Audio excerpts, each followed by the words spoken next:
Just before Christmas, I stopped at my friend Joyce's house and she offered me something that she called a Powerball. She went to her refrigerator and pulled out this little sweet treat, a little ball that was delicious, and it was so appreciated because it wasn't as sweet as all those holiday treats I'd been eating.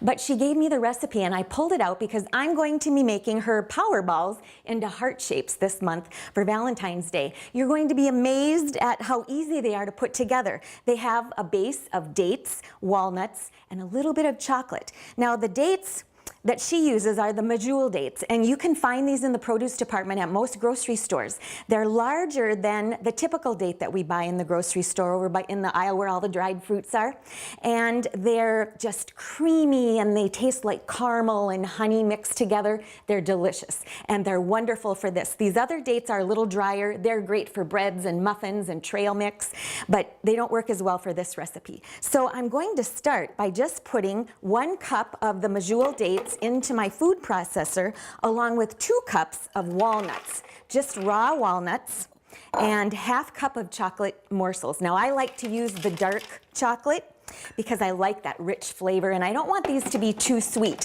Then I'm just going to process this, just keep pulsing it until it gets real crumbly. Now once it gets nice and crumbly, I'm going to add just a tablespoon of vanilla extract to bring out all these wonderful flavors. And I'll pulse it a little bit more, maybe a little bit of salt too, just about a 1/4 teaspoon of fine salt. I'll pulse it up again and we'll see what the texture's like. Now, because this is February, I want to form these into hearts rather than balls. So I'm just going to put the mixture out onto my work surface and pat it out into a nice even thickness. And I don't want them to be too thick, but just something that'll be nice to pop into your mouth.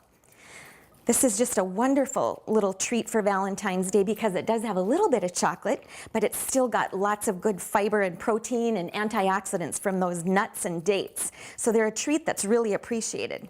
Now at this point, if you wanted, you could put this in the refrigerator for just a few minutes to let it firm up a little bit, but it'll cut well this way too. I'm going to use a small heart-shaped cookie cutter. These are nice rich treats, so you don't need a large one. And you can either dip your cookie cutter into some hot water first so that these little hearts will release easily. Oh, look at that. Oh, they're such cute little treats.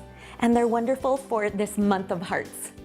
I'm Sue Doden, and I'm bringing you good food for good life 365.